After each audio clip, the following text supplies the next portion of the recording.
Hello everyone. সবাইকে স্বাগত জানাচ্ছি আমাদের দ্য উইকেন্ড পডকাস্টের নতুন একটি এপিসোডে। আজকে আমাদের যিনি গেস্ট তিনি আমার খুবই প্রিয় আমাদের বাংলাদেশ কৃষি বিশ্ববিদ্যালয়ের শিক্ষার্থী বান্ধব এবং খুবই জনপ্রিয় একজন শিক্ষক। তার জীবনের অভিজ্ঞতার কোনো শেষ নেই। আমরা তার অভিজ্ঞতার ঝুলি থেকে একটু অভিজ্ঞতা শোনার চেষ্টা করব, তার গল্প জানার চেষ্টা করব এবং পাশাপাশি আরো একটি বিষয় জানিয়ে রাখতে চাই। আম স্যার খুবই সুন্দর করে গুছিয়ে কথা বলতে পছন্দ করেন এবং সেই স্কিলটা আমরা যখন ভার্সিটিতে ছিলাম তখন সবাই আমাদেরকে বলত যে, "স্যারের কাছ থেকে এই জিনিসটা শিখে নিতে পারো।" তো আজকে আমরা সেই জিনিসটিও দেখব এবং শেখার চেষ্টা করব স্যারের কাছ থেকে।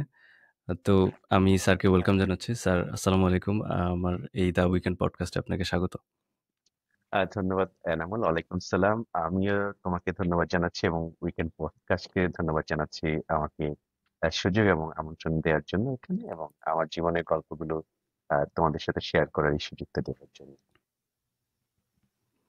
Sir pleasure is mine. আপনি এত ব্যস্ততার মধ্যেও আমার সাথে সময় দিচ্ছেন এবং এই পডকাস্টে খুবই গুরুত্বপূর্ণ একটি এপিসোড হতে যাচ্ছে এটি, অবভিয়াসলি। স্যার প্রথমেই আমি আপনার একেবারে চাইল্ডহুড থেকে জানতে চাই। খুবই সংক্ষেপে যদি আপনি বলতেন আপনার ছোটবেলায় আপনার বেড়ে ওঠা, সেখান থেকে বাংলাদেশ কৃষি বিশ্ববিদ্যালয় এবং এরপরে দেশের বাইরে থেকে পড়ালেখা করে আবার এসে শিক্ষকতা জয়েন করা এবং সবকিছু নিয়ে আরকি। ধন্যবাদ এনামুল। খুব ভালো লাগলো কারণ জীবনের গল্প খুব কম মানুষ শুনতে চায়। সবাই শুনতে চায় আপনি কি প্রোভাইড করতে পারি currently at this moment. But absolutely মানুষের জীবনের গল্পগুলো বা বেড়ে ওঠার গল্পগুলোই কিন্তু একটা মানুষকে পরিপূর্ণ মানুষ হিসেবে গড়ে তোলে। সো আমার সৌভাগ্য হয়েছিল যে আমার বাবা সেনাবাহিনীতে ছিলেন। সো আমার আসলে পুরোটা জীবন সেনাবাহিনীতে কেটেছে। আমার জন্ম খুব ছোটবেলায় নানু বাড়িতে, কিন্তু আমার ফ্যামিলি তখন পোস্টেড ছিল মিরপুর ক্যান্টনমেন্টে। সো ঢাকা মিরপুর ক্যান্টনমেন্টে। সো আমার বাবা তখন সেখানে চাকরি করতেন। এর পরবর্তীতে আমি 4 বছর বয়সে আমার ফ্যামিলি শিফট হয়ে যায় কুমিল্লা সেনানিবাসে এবং সেখানে আমরা প্রায় 14 বছর ছিলাম। কাজেই আমার জীবনের গুরুত্বপূর্ণ বেড়ে ওঠা অর্থাৎ ক্লাস 1 থেকে নার্সারি থেকে 12 পর্যন্ত সেই কুমিল্লা সেনানিবাসের আলো বাতাসে আমি বেড়ে উঠেছি এবং সেখানের যে স্কুলটি নিয়ে আমি গর্ব করি, বাংলাদেশের অন্যতম একটা গুরুত্বপূর্ণ school, Ispahani public school and college Comilla cantonment. সেই একই প্রতিষ্ঠানে কিন্তু আমি কিন্তু নার্সারি থেকে একদম 12 পর্যন্ত পড়েছি। সো সেটিখানেই আমার জীবনের গুরুত্বপূর্ণ অংশগুলো কেটেছে। কাজেই আমি মজা করে সবসময় বলি যে আমার হোম ডিস্ট্রিক্ট কিন্তু গাজীপুরে। বাট আমি কিন্তু গাজীপুরে আঞ্চলিক ভাষা পারি না। কিন্তু আমি কুমিল্লার আঞ্চলিক ভাষা খুব পারি।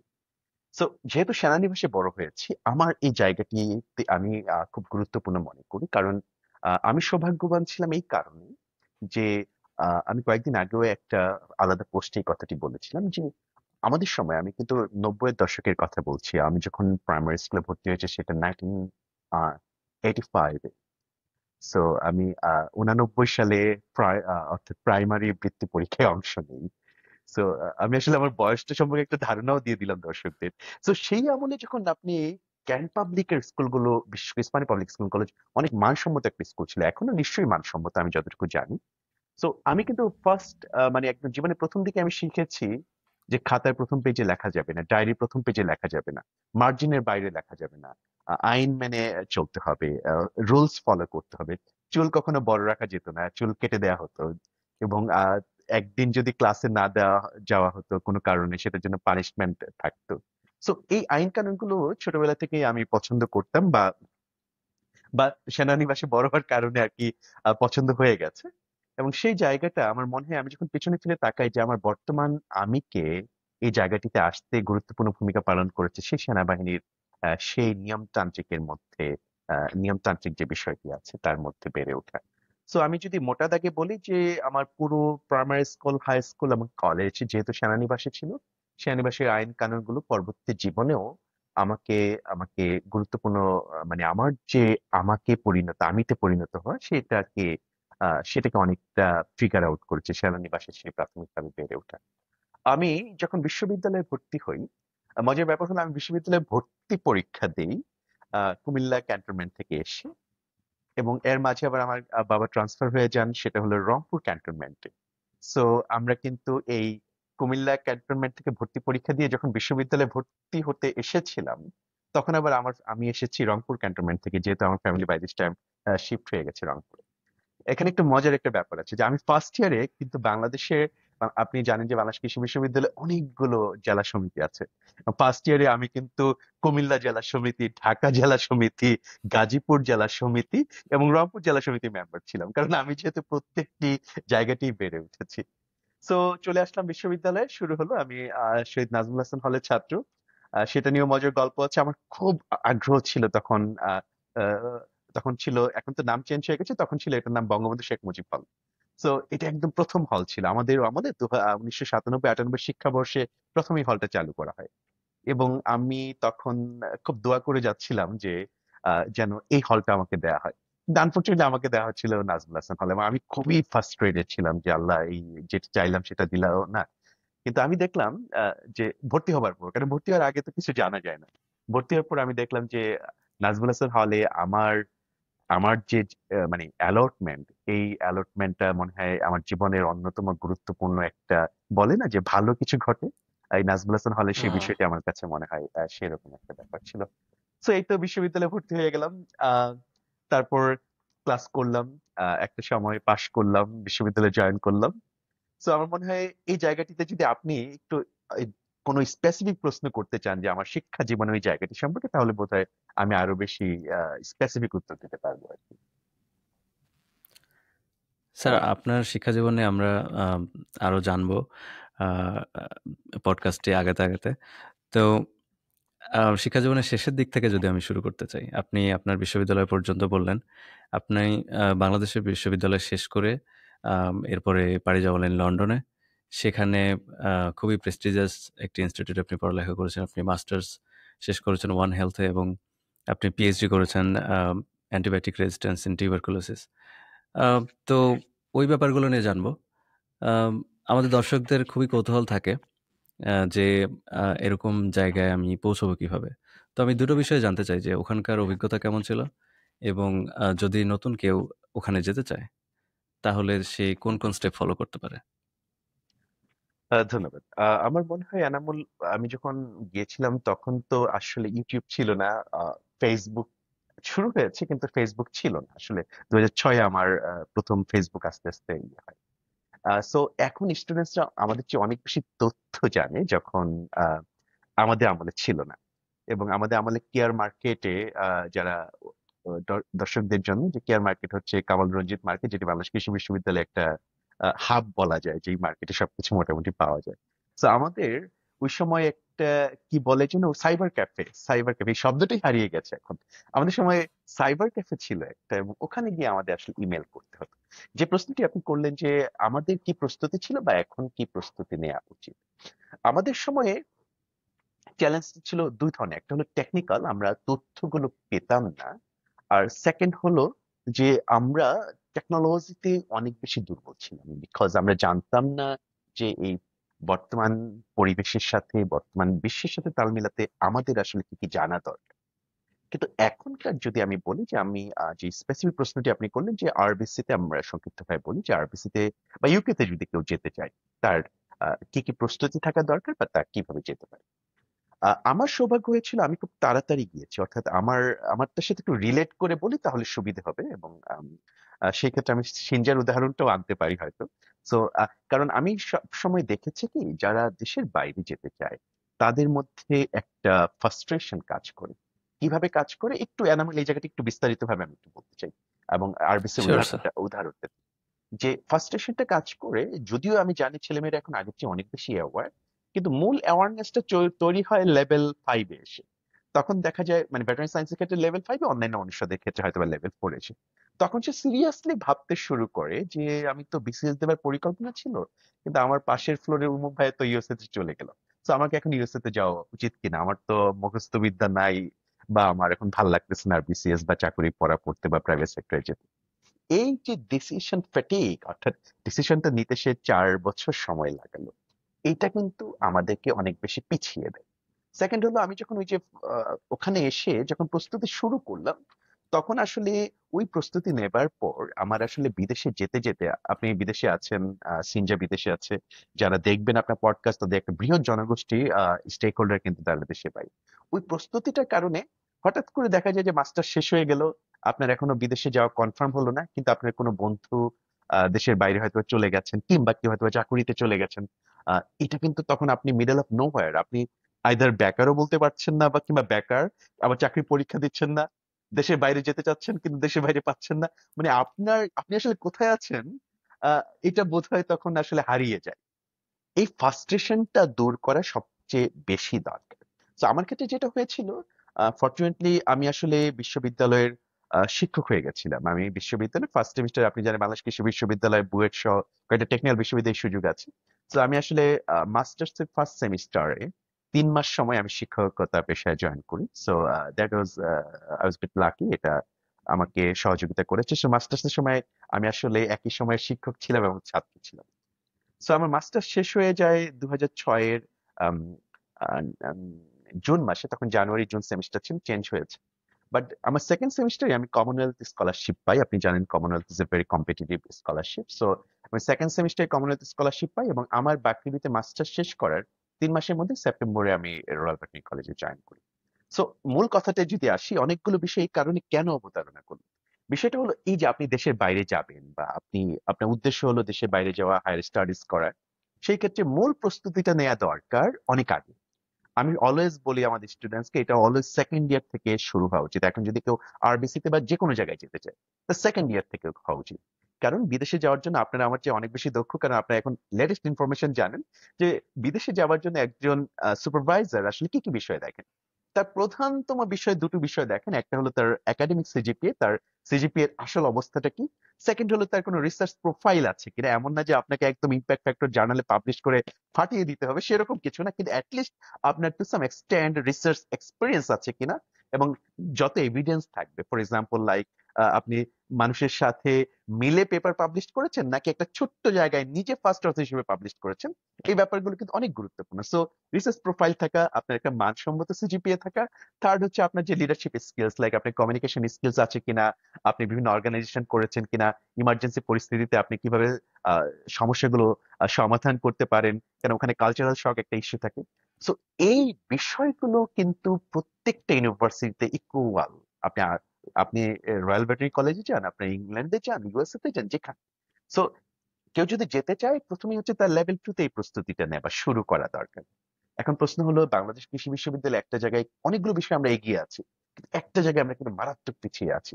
সেটা হলো কি, আমি পিছিয়ে যাওয়ার যথেষ্ট কারণ আছে, কারণ আমাদের কারিকুলামের উদ্দেশ্য আসলে গবেষক তৈরি করা নয়। আমি যে ভেটেরিনারি সায়েন্সের কথা বলি, আমার কিন্তু একটা ডে ওয়ান স্কিলস আছে। মানে একজন একটা কম্পিটেন্ট ভেটেরিনারিয়ান হওয়ার জন্য কি কি বিষয়ে তাকে সে কম্পিটেন্সি তৈরি করতে হবে, এটার জন্য কিন্তু একটা গাইডলাইন্স আছে, এতগুলো ক্যারেক্টারিস্টিক্স আছে যে এই ক্রাইটেরিয়া ফিল আপ করলে আমরা ধরে নিতে পারি উনি একজন কম্পিটেন্ট ভেটেরিনারিয়ান।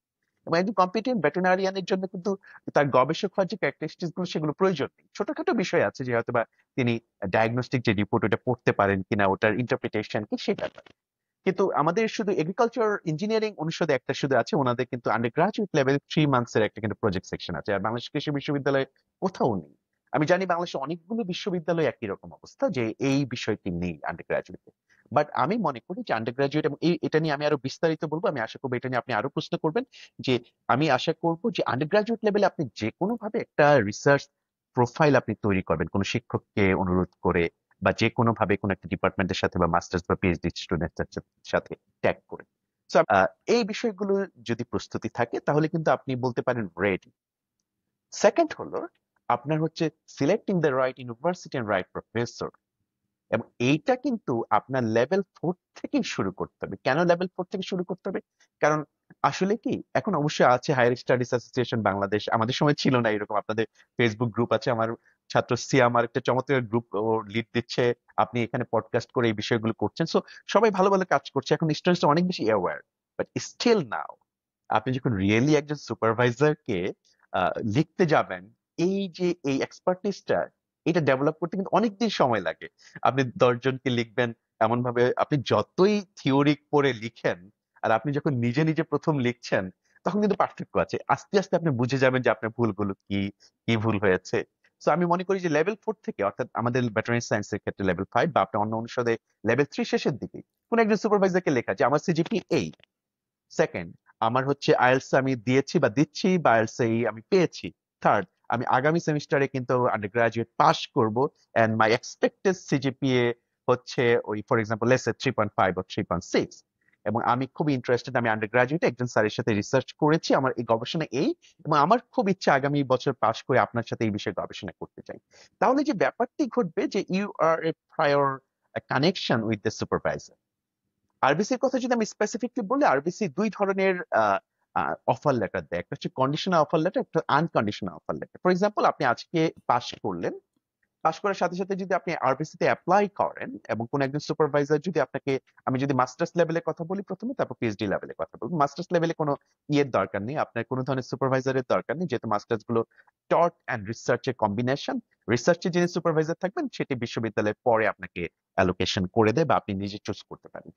সো মাস্টার্স এর ক্ষেত্রে আপনি যেটা হবে যে আপনি পাশ করার সাথে সাথে কিন্তু ইউনিভার্সিটিতে পাস করার আগেই ইনফ্যাক্ট আপনি অ্যাপ্লাই করে ফেলতে পারেন, এবং অ্যাপ্লাই করলে আপনার ওখানে আপনার যা যা রিকোয়ারমেন্টস আছে ইউনিভার্সিটির ওয়েবসাইটে আছে, আপনি অ্যাপ্লাই করলেন এবং ওখানে তখন তারা কন্ডিশনাল অফার লেটার দিবে। কি অফার লেটার? যে আপনি বলছেন যে আপনি সিজিপিএ পাবেন 3.5, ঠিক আছে, এটা ফাইনাল সিজিপিএ, আমাকে ফাইনাল সিজিপিএ এটাকে আপনি সাবমিট করতে হবে। সেকেন্ড হচ্ছে আপনার আইএলটিএস দিয়েছেন হয়তো বা 6.5 পেয়েছেন, কিন্তু আমাদের আইএলটিএস 7, সো আপনাকে 7 পেতে হবে। থার্ড হচ্ছে আপনার ফান্ডিং কনফার্মেশন হলে আমাদের এটি একদম আনকন্ডিশনাল অফার লেটারে কনভার্ট হবে। সো আপনি কিন্তু পাশ করার আগেই ইচ্ছে করলে অফার লেটার নিয়ে বসে থাকতে পারেন। তো সুবিধাটা হলো আপনি যদি বিভিন্ন স্কলারশিপে যান, তখন কিন্তু ফর এক্সাম্পল আমি কমনওয়েলথ স্কলারশিপে যাওয়ার আগেই আমার ক্ষেত্রে আমি এই অফার লেটার গুলো একদম নিয়ে কিন্তু আমি হাউসে গিয়েছিলাম। তো একই অবস্থা পিএইচডি তে, অর্থাৎ আপনার যে সুপারভাইজার দরকার। আমি অনেক কথা বলে ফেললাম, আমি যদি সামারাইজ করি, রয়্যাল ব্যাটারি কলেজ বা বিশ্বের যে কোনো দেশে যাবার জন্য আপনার দুই ধরনের প্রস্তুতি দরকার। প্রথম প্রস্তুতি আন্ডার গ্রাজুয়েট পর্যায়ে, সেকেন্ড প্রস্তুতি পোস্ট গ্রাজুয়েট পর্যায়ে। আন্ডার গ্রাজুয়েট পর্যায়ে যে প্রস্তুতি আছে, আন্ডার গ্রাজুয়েট পর্যায়ের প্রস্তুতিটির জন্য আপনাকে আপনার একাডেমিক সিজিপিএ ভালো করতে হবে। 2, কোন একটা রিসার্চ প্রোফাইল ঠিক রাখতে হবে। 3, একাডেমিক বিশেষ ইংরেজি কমিউনিকেশন স্কিলস বাড়াতে হবে। পোস্ট গ্রাজুয়েট পর্যায়ে প্রস্তুতি হচ্ছে আপনি যত তাড়াতাড়ি সম্ভব একটি সিভি বানিয়ে, ইন্টারন্যাশনাল স্ট্যান্ডার্ড অনুযায়ী সিভি বানিয়ে আপনি ইন্টারন্যাশনালি সুপারভাইজারদের সাথে যোগাযোগ করাতে শিখে নেয়, এবং এর মাধ্যমে দেখবেন হঠাৎ করে আজকে এনামুল সামনে বসে আছে, সিনজা আছে, তো একসময় আপনিও দেশের বাইরে চলে যেতে পারেন। So journey needs to start earlier. অসংখ্য, অসংখ্য ধন্যবাদ স্যার আপনাকে। খুবই গুছিয়ে সুন্দর করে আপনি পুরো প্রসেসটা ব্যাখ্যা করলেন। আই এম সিউর যে যারা এই মুহূর্তে বাংলাদেশ কৃষি বিশ্ববিদ্যালয় বা অন্যান্য বিশ্ববিদ্যালয়ে পড়ালেখা করছে তারা খুবই উপকৃত হবে এরকম গোছালো ইনফরমেশনের মাধ্যমে। আম তবে স্যার আমরা কিন্তু এখনো আপনাদের কাছ থেকে শিখতে চাই। বিশেষ করে আজকে আপনাকে যেহেতু আম আমি আমার এই পডকাস্টে পেয়েছি, তো সেক্ষেত্রে আমরা যে স্টেজে এখন বর্তমানে আছি, আমরা পিএইচডি করতেছি। আম তো আপনার সেই পিএইচডি লাইফের স্পেসিফিক এই অংশের জার্নিটা শুনতে চাই। কখনো কি আপনার আম ইম্পোস্টার সিনড্রোম বা নিজেকে অযোগ্য ভাবার আম দ সমস্যা তৈরি হয়েছিল কিনা? যে মনের মধ্যে যে, "না, আমি মনে হয় শেষ করতে পারব না। আমি মনে হয় এখন যেই জায়গায় আছি বা যেই রিসার্চটা করতেছি সেটার যোগ্য নই আমি।" আ যদি এটা মনে হয়ে থাকে, তাহলে সেই সময় থেকে কিভাবে নিজেকে বের করে নিয়ে আসছেন এবং সাকসেসফুলি আপনার পিএইচডি জার্নি শেষ করে আবার শিক্ষকতা পেশায় যোগ দিয়েছেন? Wow, wow, that's a very good question Enamul. আমি, it reminds me like let's say কত 2008 এ পিএইচডি শুরু করেছিলাম। অনেক, সো প্রায় 15 বছর আগের গল্প এনামুল ফিরিয়ে নিয়ে এসেছে। Yes, that is true. আমি স্ট্যাটিস্টিক্সটা ভুলে গেছি যে, বাট ইউকে তে একটি স্টাডি আছে around 45%, but could be bit higher, PhD student সাইকিয়াট্রিস্টের কাছে যায় তার এই ইম্পোস্টার সিনড্রোম বা প্রেশারের জন্য।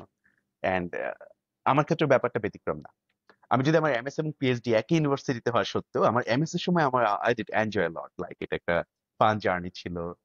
মজার মজার বিষয় ছিল, বিভিন্ন দেশের লোকজন ছিল, স্টুডেন্টসরা ছিল, ফ্রেন্ডসরা ছিল, অনেকটা জার্নিটা ইন্টারেস্টিং ছিল। পিএইচডি তে এক্স্যাক্টলি আমার সেই ঘটনা ঘটেছে, কারণ পিএইচডি তে আমরা যাবার আগে মনে করি this is a very linear journey, যাব, এভরিথিং ইজ প্লেস, কিছু এক্সপেরিমেন্ট করবো and then then PhD degree হয়ে যাবে।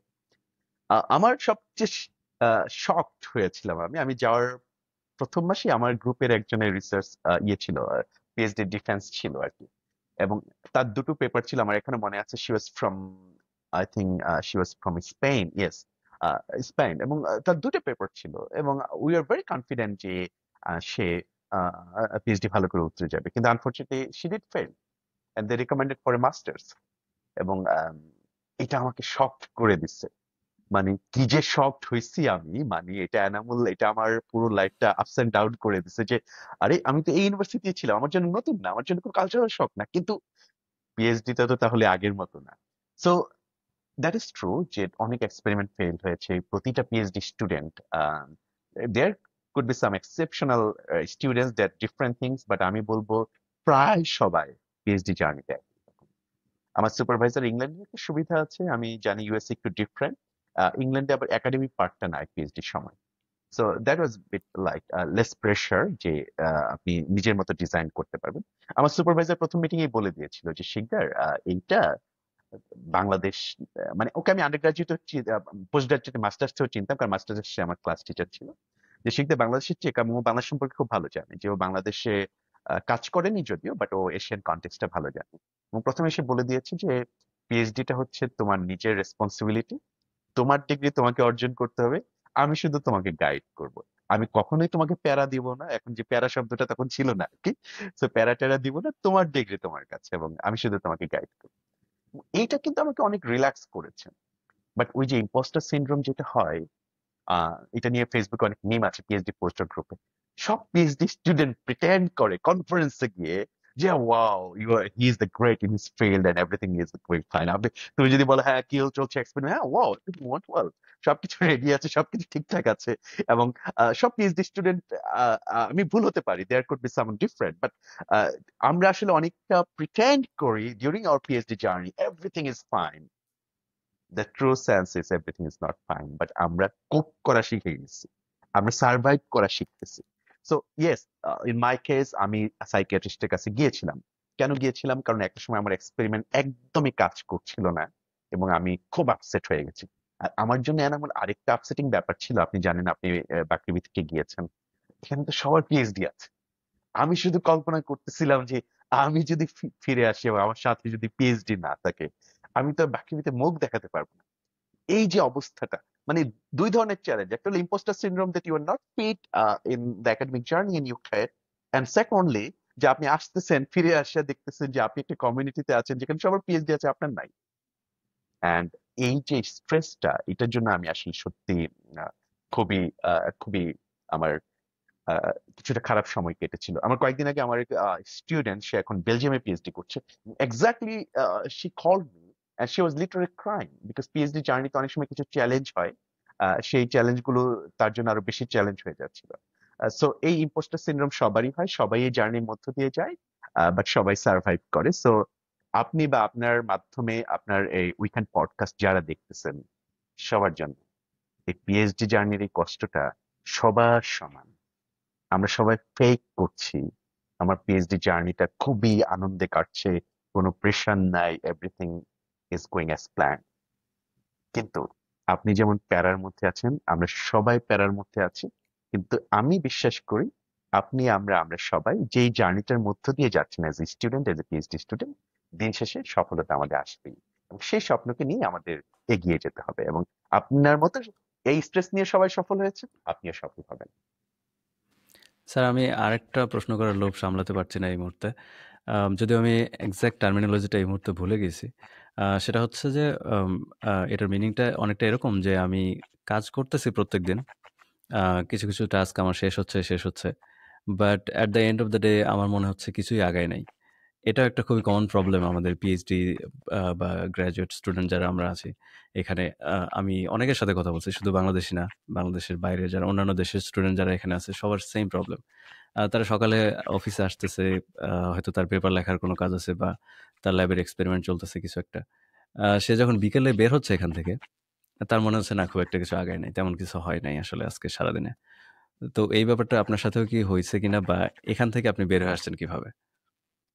গুড, এটার আসলে ইউনিভার্সাল, এটা ইউনিভার্সাল। ফর এক্সাম্পল এই এটাকে অন্যভাবে বলে যে ফেক প্রোডাক্টিভিটি। অনেকগুলো টার্মিনোলজি আছে।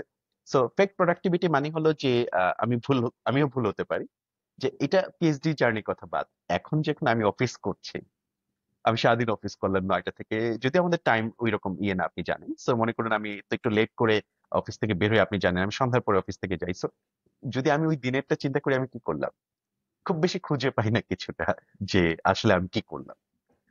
সো এটা আসলে সবার ক্ষেত্রেই ঘটছে।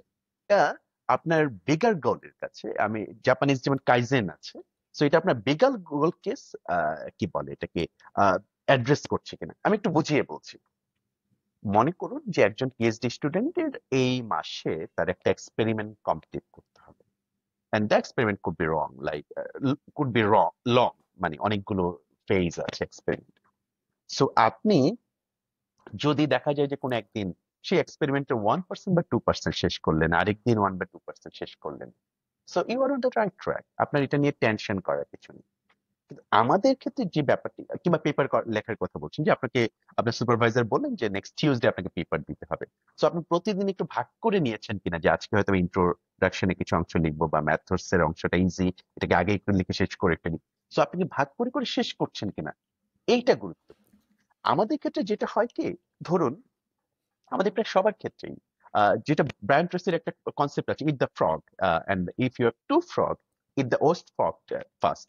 সো মানে হলো যে আমরা কিন্তু সবচেয়ে ইজিটা দিয়ে শুরু করি। কি, আমাদের টু ডু লিস্টে প্রথমে থাকে আজকে বাজার করতে হবে, আজকে আমার রান্নার দিন, কিংবা আজকে তো ব্যাংক, আমি ইউএস এর পার্সপেক্টিভ দিয়ে বলতেছি আর কি, যে আজকে তো ব্যাংকে আমার এই কাজটা অনলাইনে করতে হবে, আছে এইটা। সো টু ডু লিস্টে আপনি যখন দেখেন যে আপনার বাজার করা, অনলাইনে অর্ডার দেওয়া, কিংবা পডকাস্টের বিলটা দিয়ে দেওয়া, সো এই ৩টা টু ডু লিস্ট ডান হয়ে গেলে এবং আপনার এন্ডোরফিন রিলিজ হলো, আপনি কিন্তু মনে করতেছেন, মানে ওই সময় দিনের বেলায় যখন অনগোয়িং প্রোডাক্টিভিটি চলছে, আপনি মনে করছেন যে this day is going to be very successful day, যেহেতু আমি ২-৩টা কাজ করে করছি। কিন্তু none of this work is related to, মানে আপনার বিগার গোলের সাথে খুব বেশি রিলেটেড। আপনার বিগার গোলের সাথে রিলেটেড ছিল আপনি পেপারের একটা অংশ লিখে ফেলছেন কিনা, বা একটা কি বলে একটা যে কোনো একটা এক্সপেরিমেন্টের অংশ শেষ করলেন কিনা, এই বিষয়টি। সো আমি যদি রিভাইজ করি, আমি কি বলছি যে হ্যাঁ, এটা সবারই মনে হয়, কিন্তু আপনি যদি বিগার টু ডু লিস্ট থাকে, আপনার যদি থাকে এই মাসের গোল কোনটা, এবং আপনি ডে ওয়াইজ যে অ্যাকশন প্ল্যান আছে, অ্যাক্টিভিটিস গুলো আছে, ওটা যদি অ্যালাইন হয়, তাহলে তাহলে আপনার মন খারাপের কোনো কিছু নেই। কিন্তু আপনার মন খারাপ করা উচিত, বা আপনার নিজেকে চেঞ্জ করা উচিত, যদি আপনি ওই যে ফেক প্রোডাক্টিভিটির মতো আপনি অপ্রয়োজনীয় বিষয়গুলোকে যদি আপনি টু ডু লিস্টে রাখছেন, এবং ওগুলো শেষ করে ভাবছেন ঠিক আছে পেপারটা আগামীকাল লিখবো, কিংবা এক্সপেরিমেন্ট আজকে সেট করলাম না, আজকে ওয়েদার খারাপ, আজকে খুব স্নো হচ্ছে, আজকে মুড ভালো না স্নোইং এর কারণে, ঠিক আছে আরেকদিন করবো। সো এইটার কারণ তখন আপনার কনসার্ন হতে হবে। ধন্যবাদ স্যার। আম সত্যি কথা বলতে দর্শকদের পাশাপাশি আমি নিজেও আপনার কাছ থেকে এই বিষয়গুলো জেনে নিলাম। কারণ আর সবার মতো আমারও আ একই অবস্থার মধ্যে দিয়ে আমি যাচ্ছি এখন। আম তো আমরা একটু পড়ালেখা ছেড়ে আপনার প্রফেশনের দিকে আরেকটু যেতে চাই। সেটি হচ্ছে আপনি আম ইউনাইটেড নেশনস এর ন্যাশনাল টেকনিক্যাল অ্যাডভাইজার হিসেবে বাংলাদেশে কাজ করেছেন দীর্ঘ সময়। তো ওই জার্নিটা যদি শেয়ার করতেন, আম আমি বলব যে তাদেরকে উদ্দেশ্য করে যারা আপনার জুনিয়র কলিগ রয়েছেন অথবা যারা বর্তমানে আপনার স্টুডেন্ট রয়েছেন, তারা যদি ভবিষ্যতে আ সেই পজিশনে যেতে চায়, তাহলে তাদেরকে কোন, কোন স্টেপ ফলো করা উচিত? এবং পাশাপাশি ওখানে আপনার কাজের অভিজ্ঞতা কেমন ছিল? এবং সেখানে আপনি কি, কি ধরনের কাজ করেছেন? এটা একটা চমৎকার প্রশ্ন, এবং আমার অনেক শিক্ষার্থীরা কিন্তু এই প্রশ্নটি আছে, যে কিভাবে ইউএনএ জব করতে হয়। প্রথম ব্যাপার, চ্যালেঞ্জটা বলে নিই, ইউএনএ জবগুলো contractual, none of the job is permanent. কাজেই আমাকে প্রথমেই, আপনি যদি মনে করি যে আমি একটা সিকিউর জবে যাইতে চাই যেখানে প্যারা ট্যারা নাই, এরকম যদি হয়, তাহলে UN job is not for. But এখানে যেমন চ্যালেঞ্জ আছে, এখানে কিন্তু রিওয়ার্ড অনেক বেশি। আপনি জানেন ইউএন জব হচ্ছে অলওয়েজ আপনার ইনকাম ট্যাক্স ফ্রি, আপনি যা পাবেন সেটাতে একদম ফ্রি। এবং সেকেন্ডলি কোন কোন পোস্টে আপনার ডলারে স্যালারি হয়, সো এটা খুব highly paid job, I would say. এবং তার রিওয়ার্ড অনেক বেশি। এবং আপনার ইউএন, আপনি জানেন এটা অনেক বড় একটা সম্মানের জব। সো ইউএন এর জব যদি আমার স্টুডেন্ট পেতে চায়, দুটো ব্যাপার আছে এখানে। প্রথম হলো যে ইউএন এ আমরা যারা টেকনিক্যাল ইউনিভার্সিটিতে, আপনি যে বাংলাদেশ পার্সপেক্টিভে বলেন, বিইউ পার্সপেক্টিভে বলেন, সো আমাদের অনেকগুলো টেকনিক্যাল পোস্ট আছে। সো এই টেকনিক্যাল পোস্ট গুলোর জন্য আপনার টেকনিক্যাল এভিডেন্স দরকার, অর্থাৎ আপনার নর্মাল ডিগ্রি দরকার। কেউ যদি ইকোনমিক্সে পাশ করে, তার ইকোনমিক্স ডিগ্রি দরকার, ডিপিএম থেকে সায়েন্স পাশ করে তার ডিপিএম ডিগ্রি দরকার। At the same time UN always পছন্দ করে evidence, evidence of working with different organisation. UN কিন্তু আপনার একদম আপনি ফার্স্ট ক্লাস ফার্স্ট হয়েছেন কিনা সেটির চেয়ে ইউএন এর কাছে গুরুত্বপূর্ণ হচ্ছে আপনি অনেকগুলো ইউএন বডির যে ইউথ চ্যানেল আছে, ইউথ গ্রুপ গুলো আছে, সেখানে কাজ করছেন কিনা। আমি যদি বাংলাদেশের উদাহরণ দিই, আমাদের লাইভ স্টক সেক্টরে ইউএন এর যে বডিটা কাজ করে, সেখানে তো আমি কাজ করেছি। সো দেখা যায় যে তাদের অনেকগুলো ইউথ অর্গানাইজেশন আছে, এগ্রিকালচার ইউথ অর্গানাইজেশন আছে, মানে parts of UN. UN volunteers নামে একটা গ্রুপ আছে যারা সরাসরি ইউএন এর অধীনে কাজ করে। ইউএনডিপি আলাদা ভলান্টিয়ার অর্গানাইজেশন আছে। সো একজন ইউএন অ্যাপ্লিক্যান্ট যদি প্রুভ করতে পারে তার ইন্টারভিউ বোর্ডে যে এই যে this are the academic credential, এগুলো এগুলো আমার আছে। সেকেন্ড হলো এই যে আমি এতগুলো অর্গানাইজেশনে কাজ করেছি এবং ইউএন বডির সাথে আমি আগেই যুক্ত ছিলাম ভলান্টিয়ার হিসেবে, এইটা তাকে একটা রোবাস্ট পজিশনে নিয়ে যায়। থার্ড হচ্ছে ইউএন এই জবগুলোতে কমিউনিকেশন স্কিলসটা অনেক অনেক গুরুত্বপূর্ণ। আপনি কিভাবে লিখছেন, কিভাবে কথা বলছেন, বিকজ দোজ আর আপনি যদি ইন্টারন্যাশনাল ইয়েতে থাকেন, আপনার কিন্তু প্রায় সবাই কিন্তু বিভিন্ন দেশের লোকজন, বাংলাদেশে তো প্রচুর, তারপরেও আপনি কিন্তু বসের সাথে সারাক্ষণ ইংরেজিতেই কথা বলতে হবে, আপনার বস যদি সরাসরি রিপোর্টিং বস যদি বিদেশি থাকেন। সো এইটার একটা বড় বিষয় যে কমিউনিকেশন স্কিলসটি ভালো থাকা। সো এই তিনটি বিষয় যদি থাকে, তার একাডেমিক ক্রেডেনশিয়াল, আপনার কমিউনিকেশন স্কিলস এবং আপনি অন্যান্য গুলো যে বিভিন্ন ধরনের আপনার ইউথ গ্রুপগুলোতে যুক্ত ছিলেন, তাহলে এটা আপনাকে একটু বেটার ফরমেশনে দিবে। আরেকটি ব্যাপার আছে, ইউএন বডিতে কিন্তু রিসার্চ গুরুত্বপূর্ণ, কিন্তু পলিসি বেসড রিসার্চ গুরুত্বপূর্ণ। মনে করুন আপনি একটা পেপার পাবলিশ করেছেন, কথায় কথা বলছি, আমি এর আগে একটু আগে PhD student, prospective PhD student and prospective UN applicant কে আমি যদি কম্পেয়ার করি যে কার পেপার আসলে কি রকম হতে পারে আর কি। ফর এক্সাম্পল, আমি যদি আমার ব্যাটারি সায়েন্সের উদাহরণ দেই, যে একজন আসলে একজন, ফর এক্সাম্পল আমি যদি বলি যে মাইক্রোপ্লাস্টিক একটা মেজর চ্যালেঞ্জেস, এবং ফুড সিস্টেমসে বা একুয়াকালচারে বা অন্যান্য ফুডে মাইক্রোপ্লাস্টিক্স আছে কিনা, একজন গবেষক আন্ডার গ্রাজুয়েট স্টুডেন্ট যেটা গবেষণা করেছে একজন পিএইচডি বা সুপারভাইজার, পিএইচডি স্টুডেন্ট বা সুপারভাইজারের সাথে মিলে, সেটা তার কিন্তু পিএইচডির জন্য খুব গুরুত্বপূর্ণ যে তার উইথ রিলেটেড সে পিএইচডি পাবে। কিন্তু ইউএন এর কাছে এটা কিন্তু গুরুত্বপূর্ণ না। হ্যাঁ গুরুত্বপূর্ণ, আর উপরের লেভেলে গিয়ে গুরুত্বপূর্ণ, পলিসি লেভেলে। আমি একটা প্রসপেক্টিভ স্টুডেন্ট হিসেবে আমার কি করণীয়? আমার হচ্ছে যে আমি যদি পলিসি লেভেলে কোনো পেপার পাবলিশ করতে পারি যে বাংলাদেশের পলিসিতে কেন মাইক্রোপ্লাস্টিক বন্ধ করা যাচ্ছে না, কোন কোন বিষয় জড়িত, এই ধরনের কোনো কাজে যদি আমার ইনভলভমেন্ট দেখাতে পারি, those are more robust evidence. কারণ আপনার তো রিকমেন্ডেশন লেটার লাগবে। আমি যখন পিএইচডি রিকমেন্ডেশন লেটার লিখি, তখন আমি বলি যে আমার এই স্টুডেন্ট এই এক্সপেরিমেন্টে সরাসরি নিজে কাজ করেছে, আর এই এক্সপেরিমেন্টে সে অন্যদেরকে সহযোগিতা করেছে। বাট ওই রিকমেন্ডেশনে আপনি কিন্তু লিখবেন যে সে অলরেডি পলিসিতে কাজ করেছে, পলিসি লেভেলে কাজ করছে, এই ধরনের পলিসি পেপার সে ডেভেলপ করেছে। এই ধরনের এভিডেন্স গুলো ইউএন এর জন্য গুরুত্বপূর্ণ। সো মোটা দাগে আমি যে কথাটি বলছি, তার একাডেমিক ক্রেডেনশিয়ালস, তার কমিউনিকেশন স্কিলস, তার experience with the youth group, এবং মোর ইম্পর্টেন্টলি কিছু ধরনের evidence like policy related paper গুলো একজন স্টুডেন্টকে আসলে ইউএন এর জন্য কম্পিটেন্ট করে গড়ে তোলে। তো মনে রাখতে হবে ইউএন এর চাকরি কিন্তু খুব লিমিটেড চাকরি, those are fund based. So আপনি জানেন, আপনি এখন ইউএসএ তে বসে আছেন, ডোনাল্ড ট্রাম্প আসার পর আমাদের কিন্তু ইউএসএইড বন্ধ হয়ে যাওয়ার পর সারা বিশ্বে হাজার হাজার ডেভেলপমেন্ট ওয়ার্কার্স, যাদেরকে আমরা বলি আইএনজিও তে কাজ করেন বা অন্যান্য এনজিও তে কাজ করেন, তারা কিন্তু জব হারিয়ে ফেলছে। সো এইটার কারণে কিন্তু একটা চ্যালেঞ্জ আছে। সো সেটাও কিন্তু মাথায় রাখতে হবে। But at the end of the day, UN job গুলো অনেক বেশি লুক্রেটিভ। আমাদের অনেক সিনিয়র শিক্ষকরা বিশ্বের বিভিন্ন জায়গাতে আছেন, শিক্ষকতার বাইরেও যারা আছেন তারাও খুব ভালো জায়গায় আছেন।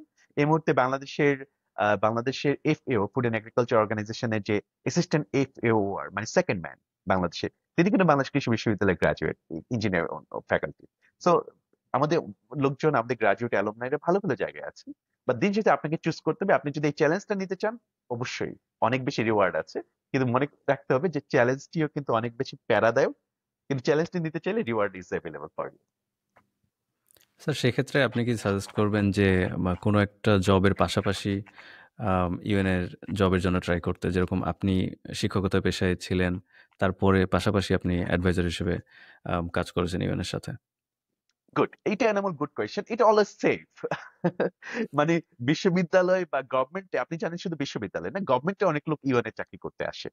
লিয়েন নিয়ে আপনি জানেন, আমাদের একটা লিয়েনের প্রেষণ বাংলায় যেটাকে বলে, সুযোগ আছে। সো এটা অনেকটা safe, because you don't have to leave your job. তোমার জব আছে, তুমি আবার জবে ফিরে যেতে পারছো, এটা সুবিধাটা আছে। তবে অ্যাটলিস্ট আমি যদি ব্যাপারটাকে এইভাবে বলি, আপনি যদি সত্যি আপনার ড্রিম থাকে আপনি ইউএন এর চাকরি করতে চান, বাট আপনি কিন্তু মাস্টার্স এর পর সাথে সাথে ইউএন এ চাকরি করার সৌভাগ্য আপনি নাও পেতে পারেন। So the journey needs to started with the other NGO. For example, আপনি প্রাগ দিয়ে শুরু করলেন, আপনি কেয়ার দিয়ে শুরু করলেন। সো ওই ধরনের এনজিওতে আপনি কিছুদিন থাকলেন, 1-2 বছর। দেন আপনি একটা প্রোফাইল বিল্ড করলেন, দেন আপনি আইএনজিওর জন্য অ্যাপ্লাই করতে পারেন। আমাদের ক্ষেত্রে যেটা হয়েছে যে আমাদের একাডেমিক ক্রেডেনশিয়াল এন্ড ইউনিভার্সিটির প্রোফাইলটা আমাদেরকে পলিসি লেভেলে যেহেতু আমরা রোল প্লে করতে পারি, সেই জন্য এটা কিন্তু আমাদের চাকরিতে হেল্প করেছে। সো নতুন যারা স্টুডেন্ট, অর্থাৎ যে একদম ফ্রেশ গ্রাজুয়েট, তার জন্য সুবিধাজনক হবে সে যদি ইউএন এর মতো জায়গায় ল্যান্ড করতে চায়, তাহলে তার এনজিও এবং আইএনজিও, আপনি জানেন ইন্টারন্যাশনাল এনজিও কে আইএনজিও বলে, আর লোকাল এনজিও গুলোকে এনজিও বলি। সো আইএনজিও বা এনজিও গুলো বাংলাদেশে যেগুলো আছে ওগুলো দিয়ে জার্নি শুরু করে, এরপর আপনার প্রোফাইল তৈরি করার মাধ্যমে আপনি আইএনজিও গুলোতে অ্যাপ্লাই করেন। অসংখ্য ধন্যবাদ স্যার। এই বিষয়গুলোতে অনেকেরই কৌতূহল থাকে। আপনি অলরেডি সেটা মেনশন করছেন। আমি সিউর যে যারা এই এনজিওগুলোতে বা আইএনজিওগুলোতে ইভেন ইউএন এ যারা জব করতে চায় তারা অবশ্যই উপকৃত হবে এই তথ্যগুলো থেকে। আম আপনার এই আলোচনাগুলো থেকে আমি খুব কমন যদি কয়েকটা বিষয় তুলে আনতে চাই, তাহলে আপনি ৩ টি বিষয়ের উপরে বেশি জোর দিয়েছেন। একটি হচ্ছে একাডেমিক ক্রেডেনশিয়াল বা রেজাল্ট। এরপরে আপনার স্কিলস, এরপরে কমিউনিকেশন। তো আপনি যদি এভাবে একদমই ডিফাইন করতে চান যে সাকসেসের জন্য, বা যদি বলি ক্যারিয়ারের সাকসেস, লাইফের সাকসেস, এগুলোর জন্য ডিগ্রি বেশি গুরুত্বপূর্ণ নাকি হচ্ছে আপনার স্কিলস? আম কোনটাকে প্রায়োরিটাইজ করবেন এবং কেন প্রায়োরিটাইজ করবেন? ধন্যবাদ। একদমই ডিগ্রি গুরুত্বপূর্ণ না। আমি academic credential, absolutely academic credential বলেছি, কারণ আপনার যে এবং বারবার আরেকটা শব্দ বলেছি, মানসম্মত। মানসম্মত। But at the end of the day, কখনোই আমি ডিগ্রিকে গুরুত্বপূর্ণ মনে করি না। কেন করি না সেটাও বুঝিয়ে বলছি। কারণ আমি ইউএন এ চাকরি করতে গিয়ে দেখেছি যে ইউএন এ ভালো ভালো পোস্ট, আবার ইউএন এর উদাহরণটা দিলাম এবং সবগুলো উদাহরণ দেবো। কারণ ওয়ার্ল্ড কিন্তু এখন খুব ভেরি ফাস্ট চেঞ্জিং। আপনি আসলে কি কি পাচ্ছেন সেটি অনেক গুরুত্বপূর্ণ। আমরা প্রায় দেখি কিন্তু প্রথম আলো বা অন্যান্য বিভিন্ন সোর্সে দেখি যে একজন নন সায়েন্স ব্যাকগ্রাউন্ড দের স্টুডেন্ট ইউএসএ তে গিয়ে কোনো একটা ভালো সায়েন্স ব্যাকগ্রাউন্ডে কাজ করছে, ডিউ টু স্কিলস, যেহেতু সে ফ্রিল্যান্সিং করে তার কিছু কোডিং স্কিলস বা ডিফারেন্ট কিছু অর্জন করেছে। সো আমি আজকে আমার আন্ডার গ্রাজুয়েট, খুব গুরুত্বপূর্ণ একটা কথা বলতে চাই। জীবনটা এরকম যে আমি আজকে আন্ডার গ্রাজুয়েট ডিগ্রি যেটাতে অর্জন করেছি, আমার কেরিয়ার হাইলি লাইকলি সেখানে ল্যান্ড করবে। আমি যদি বাংলাদেশের দিকেই তাকাই, বাংলাদেশে কয়টা মানুষ তার প্রাইমারি যে এডুকেশন, যে অনার্স ডিগ্রি করতে চাচ্ছে, তারা জব পাচ্ছে? আমি বিসিএস কে কিন্তু সরাসরি তার লিঙ্কে জবের কথা বলবো না, কারণ that's different, that administrative job. ঠিক একইভাবে টিচিং প্রফেশনে যারা আছে তাদের ক্ষেত্রে শুধু ব্যতিক্রম হতে পারে, কিন্তু যিনি ব্যাংকিং এ যাচ্ছেন, যিনি প্রাইভেট সেক্টরে যাচ্ছেন, those are not directly related to his or her primary যে ডিগ্রিটা আছে। সো আমি কখনো ডিগ্রিকে জীবনে মানে কেরিয়ার সফলতার ক্ষেত্রে গুরুত্বপূর্ণ মনে করি না। গুরুত্বপূর্ণ মনে করি হয়তো the skills he is producing. আমাদের ক্ষেত্রে আমরা সবচেয়ে যে মানে আমাদের বিরুদ্ধে আমরা যারা শিক্ষক আর কি, আমাদের যখন আমাদের এমপ্লয়াররা আমাদেরকে বলেন, তখন প্রায় একই একটা কথা বলেন যে স্যার আপনাদের স্টুডেন্টের সিভির সাথে সামনে যে স্টুডেন্টটা বসে আছে তাকে অনেক সময় আমাদের মিলাতে কষ্ট হয়। স্যার সিভিতে হয়তো বা লেখা আছে তার সিজিপি হচ্ছে 3.825, ওকে গ্রেট, হাই সিজি, কিন্তু তিনি ভালোভাবে কথা বলতে পারছেন না, তাকে একটা কনসেপ্ট দেওয়া হলে সে কনসেপ্ট এক্সপ্লেন করতে পারছেন না। এবং আমার সবচেয়ে মন খারাপ হয়, আমার অনেক স্টুডেন্ট যখন আমাকে ইমেল করে, মনে করছেন কিছু একটা ইমেল করলো, সে ইমেলের সাবজেক্টটা সে প্রপারলি লিখতে পারছে না, বডিতে লিখতে পারলো না। And kind regards, for example Hasan. আমার তো ভাই 14টা হাসান নামে স্টুডেন্ট আছে, who Hasan is standing what? So আমি যদি একটু গল্পচ্ছলে কথাটা বললাম, কিন্তু আমি যদি একটু রিভাইজ করি, ইম্পর্টেন্ট হলো যে ডিগ্রি অবশ্য গুরুত্বপূর্ণ, কারণ আপনার একটা ডিগ্রি থাকতে হবে, সেটা আপনার one of the stepping stone, আপনি যেখানে ল্যান্ড করলেন। কিন্তু আপনার স্কিলস গুলো অনেক অনেক বেশি গুরুত্বপূর্ণ। এই স্কিলস গুলো দু ধরনের। একটা হচ্ছে জেনারেল অ্যাট্রিবিউটস, যে কথাগুলো আছে, অর্থাৎ আপনার communication skills, presentation skills, networking skills. এই ধরনের স্কিলস গুলো সবার, আপনি যেই সেক্টরেই থাকুন না কেন, এই স্কিলস কে আপনার বাজিমাত করতেই হবে, তা না হলে আপনি পিছিয়ে যাবেন। সেকেন্ড হলো আপনার সেক্টরের সাথে রিলেটেড কি কি ধরনের স্কিলস আছে। আর এখন এআই, আর্টিফিশিয়াল ইন্টেলিজেন্স কিন্তু সব সেক্টরের জন্য একটা কমন স্কিলস, এই বিষয়গুলো আপনার জানতেই হবে। সো অবশ্যই আমার গুরুত্বপূর্ণ হচ্ছে একাডেমিক ক্রেডেনশিয়ালস, কিন্তু একাডেমিক ক্রেডেনশিয়ালস কে যদি আমি 10-এ 4 দেই, আমি 10-এ 8 দিব স্কিলস কে। কারণ স্কিলস ভালো হলে, একাডেমিক ক্রেডেনশিয়ালস খারাপ হলেও আপনি উতরে যেতে পারেন। কিন্তু আপনার স্কিলস খারাপ, একাডেমিক ক্রেডেনশিয়াল ভালো, আপনি হয়তো বা সুযোগ পেতে পারেন কোনো না কোনো ইউনিভার্সিটিতে, কোনো না কোনো জবে, কিন্তু আপনি আগাতে পারবেন না যতক্ষণ পর্যন্ত আপনি স্কিলস গুলো ডেভেলপ না করেন। আমার কিউরিওসিটি থেকে খুব গুরুত্বপূর্ণ প্রশ্ন করতে চাই। সেটি হচ্ছে, আপনি যে কথাটি বললেন, প্রথম আলো রেফারেন্স দিয়ে বা অন্যান্য সংবাদপত্র বা সংবাদ মাধ্যমের রেফারেন্স দিয়ে অনেকেই বলে থাকেন যে আমাদের আম রেজাল্টের সাথে আমাদের স্কিলের সম্পর্ক নেই। তো আপনি শিক্ষকতার জায়গায় আছেন। আমরা স্টুডেন্টের জায়গায় ছিলাম বা আছি অনেকেই। তো সেই জায়গা থেকে গ্যাপটা আসলে কোন জায়গায়? কেন আমরা আমরা একটা স্টুডেন্টকে ইমেইল লেখা শেখাতে পারতেছি না? কেন একজন গ্র্যাজুয়েট সে ইমেইল ঠিকমতো লিখতে পারতেছে না? কেন একজন গ্র্যাজুয়েট সে টেক্সট মেসেজে কিভাবে তার প্রবলেমটা বলতে হয় সেটা প্রপারলি বলতে পারতেছে না? এই জায়গাটাতে আমরা স্টুডেন্টদেরকে বারবার দোষ দেই। কিন্তু আমাদের ইউনিভার্সিটি সিস্টেম বা কোথাও বা কোনো একটা ওরিয়েন্টেশন ক্লাসে কি এটা করা যায় না যে ওকে ফাইন তোমরা এখন বড় হয়ে গেছো, তোমাদেরকে এখন প্রফেশনাল ইমেল লিখতে হবে, তোমাদেরকে এখন প্রফেশনালি মানুষের সাথে কমিউনিকেট করতে হবে, লিঙ্কডইনে কমিউনিকেট করতে হবে। তো ওকে ফাইন, আজকের ক্লাসটা আমরা শুধুমাত্র জাস্ট কিভাবে ইমেলটা লিখবো, কিভাবে আমরা টেক্সট করব, কিভাবে খুবই ভালোভাবে প্রফেশনালি কমিউনিকেট করা যায় এইটা আধা ঘন্টা শিখে নেব। আমার মনে হয় স্যার এটা আধা ঘন্টার বেশি সময় কিন্তু লাগার কথা না। খুবই দ্রুত শিখে ফেলা সম্ভব এটা। তো এই গ্যাপটা কেন? এই এতদিন ধরে এই অভিযোগটা আসতেছে। কিন্তু তারপরেও আমাদের গ্র্যাজুয়েটরা কেন এই জায়গাটাতে পিছিয়ে থাকতেছে? আমরা তো সবাই জানি। কিন্তু জানা সত্ত্বেও সমস্যার সমাধানটা কেন হচ্ছে না? এটার জন্য আমরা দায়ী। আমি দায়ী মানে শিক্ষকরা দায়ী। এবং শিক্ষকরা দায়ী মানে হচ্ছে সিস্টেমটা দায়ী, একাডেমিক সিস্টেমটা দায়ী। আপনি দেখেন যে আমাদের পুরো একাডেমিক বাকৃবির উদাহরণ যদি দিই বা অন্যান্য বিশ্ববিদ্যালয় ঘুরে ফিরে একই রকম, যে সিস্টেমটা পুরোটাই একাডেমিক ফোকাসড। আমি পাবলিক ইউনিভার্সিটি গুলোর কথা বলছি। আপনার প্রাইভেট ইউনিভার্সিটি গুলো সুন্দর সুন্দর ক্যারিয়ার কাউন্সিল সেকশন থাকে, সেখানে কিন্তু ওরা এই ধরনের কোর্স গুলো অফার করে। আপনি একটু অন্যভাবে বলি, আমাদের কি বাংলাদেশ কৃষি বিশ্ববিদ্যালয় সহ বাংলাদেশের পাবলিক বিশ্ববিদ্যালয়ে এমন কি কোনো অফিস আছে যে অফিসে কেউ একজন ঢুকে একটু জিজ্ঞেস করলো যে আমি এই সাবজেক্টে পড়ছি, এই সাবজেক্টে আমার কি কি বিষয় থাকলে আমি প্রাইভেট সেক্টরে জব পেতে পারি? এই ধরনের কিন্তু কোনো অফিস নেই। এখন একজন শিক্ষক হিসেবে শিক্ষকদের মূল দায়িত্ব তাদের একাডেমিক পড়াশোনা করানো, দ্যাট ইজ অ্যাবসলিউটলি ট্রু। ওনার কাজ হচ্ছে academic teaching, research and extension. কিন্তু প্রথম কাজ হচ্ছে বিশ্ববিদ্যালয়ে তার এই ধরনের সাপোর্ট সিস্টেম তৈরি করা। ফর এক্সাম্পল, আপনি একটু আগেই সাইকোলজিস্ট এবং সাইকিয়াট্রিস্টের কথা বলা হচ্ছে। আপনি জানেন যে বিশ্ববিদ্যালয়ে এখন প্রচুর পরিমাণ কিন্তু সুইসাইডাল কেস হচ্ছে, ফ্রাস্ট্রেশন থাকে সাপোর্ট সিস্টেম। সো প্রত্যেকটি বিশ্ববিদ্যালয়ে আমি জানি এক্সট্রা কারিকুলার অ্যাক্টিভিটিস অনেক সাপোর্ট রয়েছে। Those are like different cultural organisation, debate organisation, extra curricular organisation. But university থেকে তার একটা কেরিয়ার সেকশন থাকতে হবে। ইউনিভার্সিটি থেকে তার একটা মেন্টাল সাপোর্ট সিস্টেম থাকতে হবে।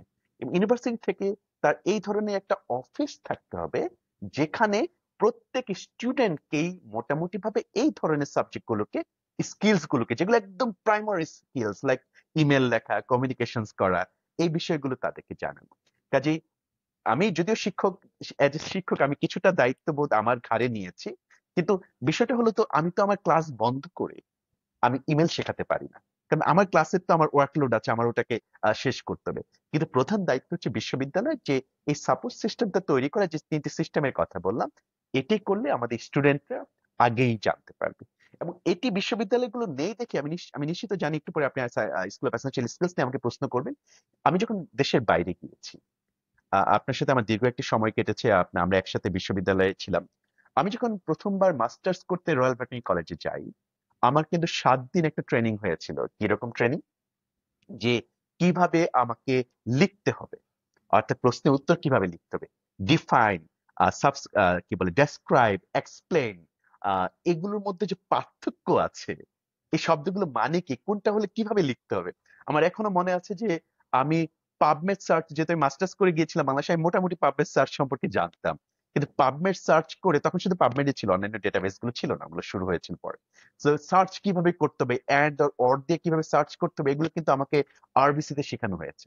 আরবিসি তে শেখানো হয়েছে নোট টেকিং স্টাইল। আপনি জানেন যে আন্ডার গ্রাজুয়েটে কেউ টান দিয়ে নোট করে, কেউ পুরো লাইন বাই লাইন লিখে ফেলে, কেউ হয়তোবা ওই শর্ট হ্যান্ডের মতো একটু একটু একটু বিভিন্ন ভাবে নোট লিখে। প্রত্যেকটা নোটে কিন্তু ইন্টারন্যাশনাল স্ট্যান্ডার্ড আছে যে কিভাবে নোট করলে কি সুবিধা কি অসুবিধে। আমাদের কিন্তু কেউ আমাদের শেখায় না এটা। আপনি নিশ্চয়ই জানেন যে ফার্স্ট ইয়ারে এসে আমরা খুব চ্যালেঞ্জের মধ্যে পড়ি, যে পরীক্ষার খাতার ওই বাম পাশে যে ফাঁকা জায়গাটা আছে, ওইখানেও লিখবো নাকি ডান পাশ থেকে লিখবো। এই বিষয়গুলো কিন্তু শেখানোর কোনো জায়গা নেই। আপনি ডিবেটিং ক্লাবে ছিলেন, আমরা ডিবেটিং ক্লাব থেকে কয়েকটি বছর উদ্যোগ নিয়েছি। কিন্তু এই উদ্যোগগুলো তো আসলে সরকারি উদ্যোগ না। এই উদ্যোগগুলো আসলে অর্গানাইজেশনাল উদ্যোগ। কিন্তু আমি মনে করছি বিশ্ববিদ্যালয়গুলোকে এগিয়ে আসা উচিত। বিশ্ববিদ্যালয়গুলোতে এই ধরনের সাপোর্ট সিস্টেম তৈরি করা উচিত, যে সিস্টেমের কারণে, কারণ স্টুডেন্ট কিন্তু অনেক স্মার্ট এখন, তাকে শুধু জানিয়ে দেওয়া যে তার কোন কোন স্কিলস ডেভেলপ করতে হবে, কোন সোর্স থেকে ডেভেলপ করতে হবে। এরপর স্টুডেন্ট কিন্তু কোর্সেরা থেকে কিন্তু হাজার হাজার কোর্স পাওয়া যায়, যে রাইটিং এ প্রফেশনাল ইমেল, উনি নিজেই ডেভেলপ করবেন। কিন্তু স্টুডেন্টকে এই অ্যাওয়ারনেসটা তৈরি করে দেওয়ার দায়িত্ব কিন্তু বিশ্ববিদ্যালয় আমাদের। এবং সেই জায়গাটা থেকেই আমরা আমরা ব্যর্থ হয়েছি। বাট আমি বিশ্বাস করি যে সামনের দিনগুলোতে যারা আসবেন তারা ভালো করবেন, তারা নিশ্চয়ই এই ধরনের উদ্যোগগুলো নেবেন এবং পরবর্তী প্রজন্ম আপনাদের প্রজন্মের চেয়ে অন্তত তারা ভাগ্যবান হবেন বলে আমি বিশ্বাস করতে চাই। অসংখ্য ধন্যবাদ স্যার এভাবে ব্যাখ্যা করার জন্য। তবুও আমি বলতে চাই যে বিশেষ করে যারা বিশ্ববিদ্যালয়গুলোতে এক্সট্রা কারিকুলার অ্যাক্টিভিটিজ এর সাথে জড়িত, বিশেষ করে কোনো ক্লাব বা কোনো অর্গানাইজেশনের সাথে যারা জড়িত আছেন, তারা যদি এই জিনিসগুলো একটু অ্যাড্রেস করেন, আমার মনে হয় এই ধরনের সমস্যা থাকার কথা না। আর এটা কোনো জটিল কঠিন কোনো বিষয় না, তাই না স্যার? যে এক্স্যাক্টলি। একজন ইমেইল লিখতেছে এটা কোনো মানে অনেক দিন ধরে কোর্স করে বা অনেকক্ষণ ধরে শেখার কোনো বিষয় না। এটা ৪-৫ মিনিটের ব্যাপার। বা আমি কিভাবে LinkedIn এ কমিউনিকেট করব এটা জাস্ট ১০ মিনিটের ব্যাপার। এটা খুব কঠিন কিছু না। সো এটা যদি আমরা প্র্যাকটিসের মধ্যে আমাদের ডিসকাশনের মধ্যে নিয়ে আসতে পারি, তাহলে আমার মনে হয় আম খুবই ইজিলি স্টুডেন্টরা শিখতে পারবে এবং এটা প্র্যাকটিসেরও বিষয়। এই ধরনের প্র্যাকটিস যদি চালু হয় তাহলে আমার মনে হয় খুব ইজিলি এই জায়গাটাতে স্টুডেন্টরা খুব ভালো করতে পারবে। স্যার, আপনার ধারণা অনুযায়ী আমি আসলে আপনার সেই প্রতিষ্ঠান নিয়ে জানতে চাইবো। ডেফিনিটলি আমার মনে হয় এটা আপনার স্বপ্নের প্রতিষ্ঠান।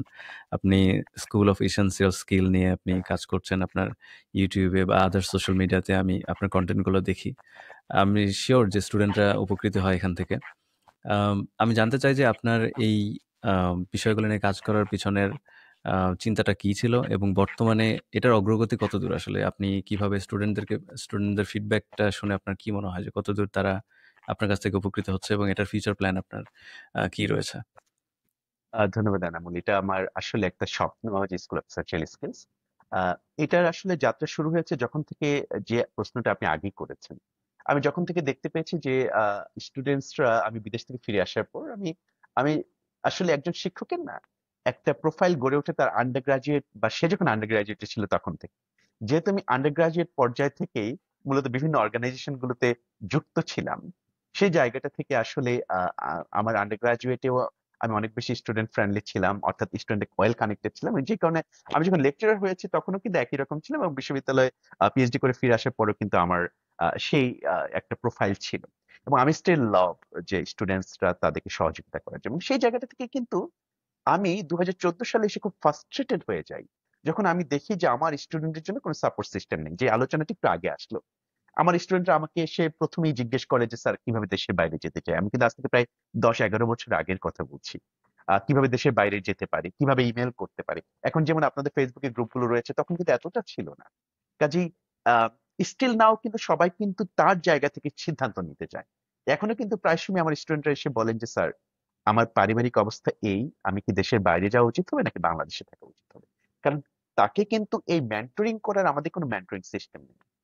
সো আমি যখন দেখলাম যে আমরা কেবলমাত্র স্টুডেন্টকে শুধুমাত্র একাডেমিক একাডেমিক বিষয়গুলোকে শুধু তাকে সাপোর্ট দিচ্ছি, তার তার জীবন সম্পর্কিত তার স্কিল সম্পর্কিত কোনো বিষয়ে আমি তাকে কোনো ধরনের সহযোগিতা করছি না, এটা কিন্তু আমাকে বিং এ টিচার আমি প্রচন্ড ফ্রাস্ট্রেটেড হয়ে যাই।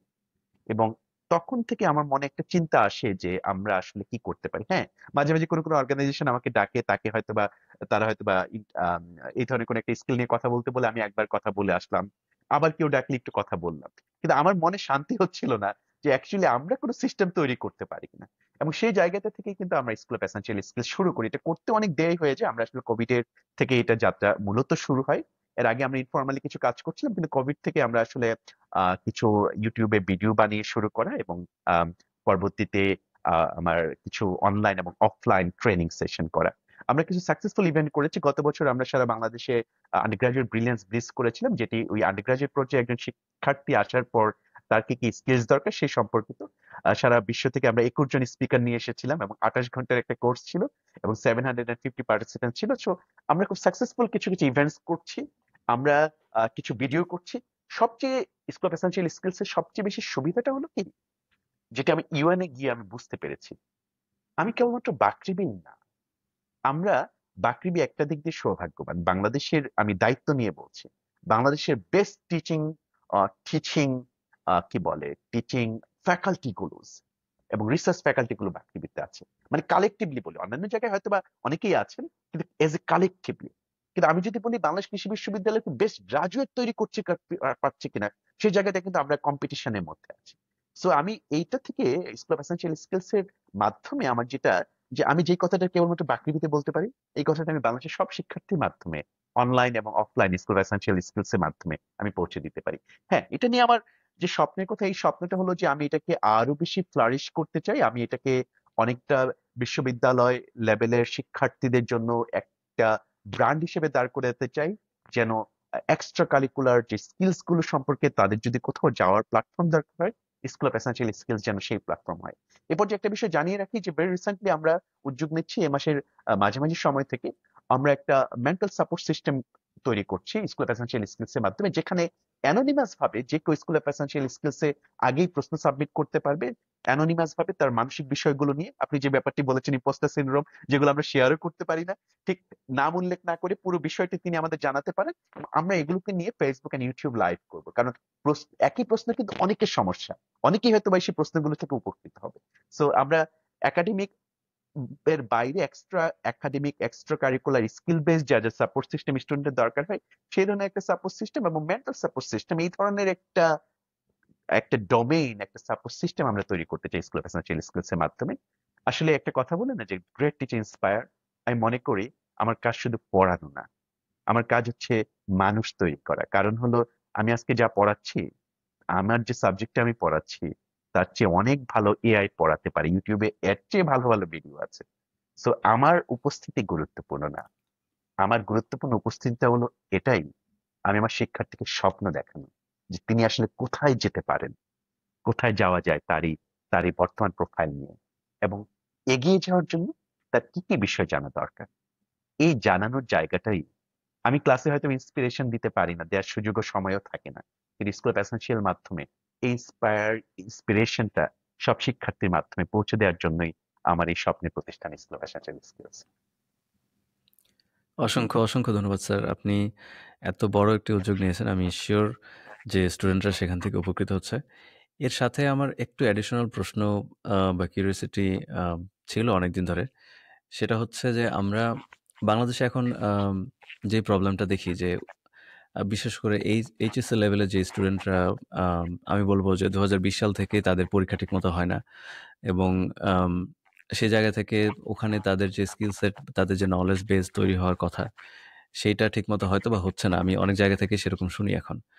তো আপনার কি কোনো প্ল্যান আছে আপনার এই YouTube চ্যানেল বা এই প্ল্যাটফর্মগুলো থেকে যে আপনি আম ওই বয়সের ছেলেমেয়েদের জন্যে বা স্কুল আ থেকে শেষ করার পরের ছেলেমেয়েদের জন্য আপনি কোনো উদ্যোগ নিবেন ওখান থেকে বা কোনো ভিডিও বা আ কোনো ইভেন্ট অর্গানাইজ করার কোনো প্ল্যান আছে কিনা? বা ওদের নিয়ে কাজ করার কোনো ইচ্ছা আছে কিনা আপনার? ধন্যবাদ আনামুল। আমার আমার একজন ভাগ্নি আছে, সে এবার এসএসসি পরীক্ষা দিয়েছিল। আমি যখন ভিডিও গুলো দেই সে সবসময় বলে, মামা তোমার ভিডিও গুলো তো হচ্ছে বিশ্ববিদ্যালয়ের জন্য, আমার জন্য ভিডিও কোথায়?" আমি শিওর যে আসলে ওইটা একটা বৃহৎ জনগোষ্ঠী যেখান থেকে আমরা আসলে স্বপ্নের বীজটি আগেই বপন করতে পারি। যেটা আমি বিশ্ববিদ্যালয় লেভেলে যদি বলি, যে কথাগুলো যদি আগে বলতাম যারা হাই স্কুলে পড়ে তাদের ক্ষেত্রে, তাহলে হয়তো বা তারা আগে থেকে বেটার প্রিপেয়ার হতে পারে। হ্যাঁ, ফর দ্য টাইম বিং আমরা আসলে ইউনিভার্সিটি লেভেল স্টুডেন্টস কে আমরা ফোকাস করছি, কিন্তু আমার স্বপ্নের জায়গাটায় যে কথাটি বললাম, হ্যাঁ অ্যাবসলিউটলি আমাদের লং রানে আমাদের চিন্তা আছে যে আমরা ধীরে ধীরে আমরা ইউনিভার্সিটি থেকে নিচের দিকে যারা স্টুডেন্টস আছে তাদের জন্য কন্টেন্ট তৈরি করা, তাদেরকেও গাইড দেয়া। কারণ আমরা আসলে বিং এ টিচার, আমাদের সুবিধাটা হলো কি, আমরা একাডেমিক প্রোফাইলও যেমন দেখতে পাই, বাইরের বিষয়টাও দেখতে চাই, বাইরের পৃথিবীটাও আমরা দেখতে পাই। সো আমরা একজন শিক্ষার্থীকে যা বলতে পারি, সেটি হয়তোবা যিনি বাইরে যাননি তার জন্য বলা কঠিন। বা যে স্বপ্নের বিষয়টা আমি যেভাবে স্টুডেন্টসকে বুঝাতে পারি, কারণ স্টুডেন্ট কিছুটা হলেও একজন শিক্ষককে বিশ্বাস করেন রাদার দেন একজন যিনি কোচিং দিচ্ছেন তার চেয়ে, কারণ শিক্ষক হয়তোবা তার সরাসরি শিক্ষক। সেই জায়গাটা থেকে আমার মনে হয় হ্যাঁ আমাদের প্ল্যান আছে, বাট আপাতত আমরা ফোকাস করছি শর্ট টার্ম হিসেবে বিশ্ববিদ্যালয় লেভেলের শিক্ষার্থীদের, বাট ডাউন দ্য লাইন আমরা চেষ্টা করব যারা অন্যান্য শিক্ষার্থী লেভেলের শিক্ষার্থী আছেন তাদের জন্য কাজ করার। আপনার পুরো টিম এবং আপনার প্রতি শুভকামনা রইলো স্যার। আমি সিউর যে অবশ্যই ফিউচারে এই কাজগুলো হবে এবং আমাদের যারা উঠতি বয়সের স্টুডেন্টরা যারা আছে যাদের আসলে স্কিলগুলো ওই সময় থেকে অন্তত তাদের মাথায় থাকা উচিত। সেই সময় থেকে যেন থাকে তাদের জন্য অবশ্যই আপনার এই প্রতিষ্ঠান খুব ভালো কিছু উদ্যোগ কোনো ইভেন্টস এর আয়োজন করবে। স্যার আমি আজকের পডকাস্টের শেষের দিকে চলে আসছি। আমি আপনার অনেক সময় নিয়ে নিছি। আমি জাস্ট লাস্টের ২ টো প্রশ্ন করতে চাই। আপনার জীবনে এত অর্জন, আপনি শুরু করেছেন কুমিল্লা থেকে, সেখান থেকে ময়মনসিংহ, সেখান থেকে লন্ডন, সেখান থেকে আবার ময়মনসিংহ। আম এই পুরো জার্নিতে আপনার অনেকগুলো সাকসেস আমরা অলরেডি দেখছি। তো এর মধ্যে সবচাইতে বড় ফেইলিউর যদি জানতে চাই আপনার কাছে সেটি কি? এবং আপনার কাছে আল্টিমেটলি সাকসেস এই টার্মটাকে আপনি কিভাবে ডিফাইন করতে চান? ধন্যবাদ। ফেইলিউর দিয়ে শুরু করতে চাই। একটা ফেইলিউর আমি বলব যে আমি যখন সেকেন্ড ইয়ারে পড়ি আমার বাবা মারা যান। আমার মা এখনো আছেন। সো ফেইলিউর হচ্ছে এটাই যে আমি আমার সফলতা আমার বাবা দেখে যেতে পারেননি।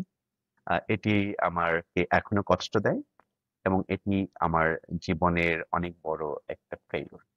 এখন নিশ্চয়ই অডিয়েন্স এই ধরনের ফেইলিউর শুনতে চাইবে না। তারা শুনতে চাইবে যে আসলে আমাদের ফেইলিউরের মতো স্যারের কোনো ফেইলিউর আছে কিনা।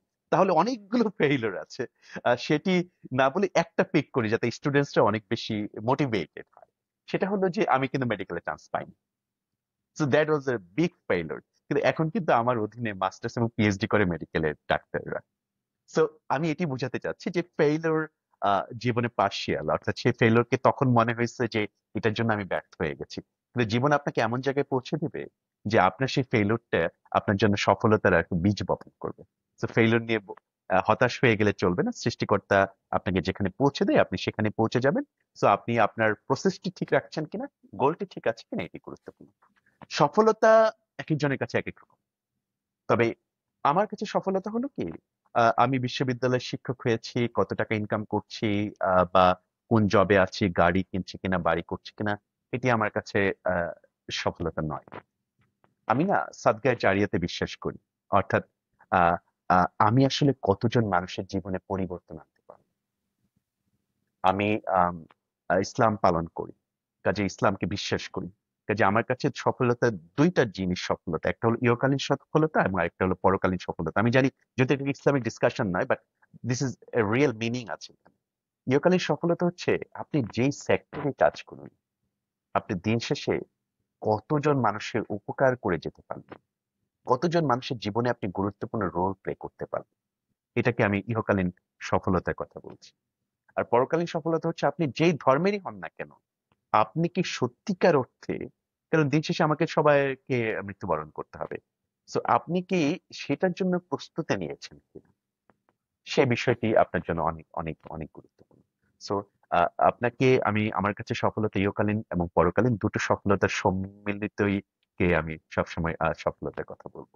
কাজে একজন মানুষকে সফল হতে হলে কেবলমাত্র পৃথিবীর সফলতা নয়, এট দ্য সেম টাইম একজন মানুষ প্রচন্ড সফল কিন্তু তিনি তার মা-বাবাকে যোগাযোগ রাখছেন না। মা-বাবার প্রতি দায়িত্ব পালন করছেন না। কিন্তু কখনো দায়িত্ব পালনে বাধা হতে পারে না। মা-বাবার প্রতি তার দায়িত্ব পালন করছেন কিনা, সেটি কিন্তু আমার কাছে তিনি সফল নন। একজন মানুষ দেশের বাইরে সেটেল করেছেন, কিন্তু দেশের বাইরে থেকে কিন্তু দেশের জন্য অনেক কাজ করছেন। এই যে এনামুল, আপনি দেশের জন্য একটা কাজ করছেন। আপনি বাংলায় পডকাস্ট বানাচ্ছেন to train hour young people. এটি কিন্তু আপনি দেশের প্রতি কাজ করছেন। দেশে যারা বসে আছে আমরা সেই কাজ করতে পারছি না অনেকেই। সো আপনি হাজার হাজার মানুষকে, আপনি কতজন মানুষকে জীবনের গুরুত্বপূর্ণ ভূমিকা পালন করলেন, এবং আপনি এই জীবনের পর পরের জীবনে কতটুকু প্রস্তুতি গ্রহণ করলেন, এটাই আমার কাছে সফলতা। অসংখ্য ধন্যবাদ স্যার আপনার সুন্দর, সুন্দর কথার জন্য। আপনার এই জীবনবোধ থেকে আপনি আমাদের সাথে আপনার যেই লাইফের জার্নি শেয়ার করলেন, আপনার অভিজ্ঞতা শেয়ার করলেন, সেজন্য আপনাকে অসংখ্য ধন্যবাদ। আমার দর্শকের সাথে, সাথে আমি নিজেও অনেক বেশি উপকৃত হয়েছি আজকের এই পডকাস্ট শেষে আমি বলব। বিশেষ করে আম এই পিএইচডি জার্নিতে যেসব সমস্যার মধ্য দিয়ে আমি এখন যাচ্ছি, ডেফিনিটলি আপনার এই কথাগুলো আমাকে হেল্প করবে। পাশাপাশি দেশ থেকে দূরে থেকেও এই যে দেশের প্রতি নিজের মানুষদের প্রতি কাজ করে যাওয়ার অনুপ্রেরণা আপনি দিলেন, আ obviously এটা আমাকে অনেক বেশি দূর এগিয়ে যেতে সাহায্য করবে। এগেইন আমি আপনাকে ধন্যবাদ জানাতে চাই। আমি জানি আপনি খুবই, খুবই ব্যস্ত থাকেন নরমালি। সেখান থেকে আমাকে বেশ অনেকটা সময় আপনি দিয়েছেন এই পডকাস্টের জন্য। এবং আমি আপনাকে যখনই অ্যাপ্রোচ করেছি আপনি খুব দ্রুত বলেছেন, "হ্যাঁ, সিউর এটা করা যায়।" সো আমি ১ম এ ভাবিও নাই যে এত তাড়াতাড়ি আপনার সময় পাবো। সো আপনাকে অসংখ্য ধন্যবাদ এবং পাশাপাশি আমার দর্শকদের কাছ থেকে আমি বিদায় নিতে চাই। প্রিয় দর্শক, আমাদের পডকাস্ট যদি আপনাদের ভালো লেগে থাকে এবং এরকম আ পডকাস্ট যদি আরো আপনারা সামনে শুনতে চান, দেখতে চান তাহলে অবশ্যই আমাদেরকে ফলো করতে এবং সাবস্ক্রাইব করতে ভুলবেন না এবং সেই সাথে আপনাদের বন্ধুদের সাথে শেয়ার করতেও ভুলবেন না। স্যার যদি শেষ কথা থাকে আপনার স্টুডেন্ট, আপনার কলিগ, আপনার দর্শকদের উদ্দেশ্যে। ধন্যবাদ এনামুল। শেষ কথা একটাই, যে আমি যেই জবই করি না কেন, আমি দেশের জন্য, দেশের মানুষের জন্য, আমার আশেপাশে যারা আছে তাদের জীবনে গুরুত্বপূর্ণ রোল কিছু প্লে করে যাই। কারণ দিন শেষে এই রোলগুলোই আমার জীবনে পাথেয় হয়ে থাকবে। এবং এনামুল যে কথাটি বললেন যে আমি এনামুলকে বা উইকেন্ড পডকাস্টকে সময় দিইনি, আমরা আসলে আমাদের যে দায়িত্ব সমাজের প্রতি, সে দায়িত্বই পালন করলাম গত 1 ঘন্টা ধরে। সো এনামুলকে ধন্যবাদ এবং উইকেন্ড পডকাস্টকে ধন্যবাদ যে এই সুযোগটি আমাকে করে দিয়েছেন। এবং আমরা এই সময়টি আপনাদের সাথে শেয়ার করার মাধ্যমে আপনাদের এবং আমাদের জীবনের সার্বিক যে অর্জনগুলো, সেই অর্জনে যদি আমরা একটু রোল প্লে করতে পারি, আমাদের এই পুরো পডকাস্টে যদি একটি লাইনও আপনাদের জীবনে উপকৃত হয়, সেটি আমাদের জীবনের সাথে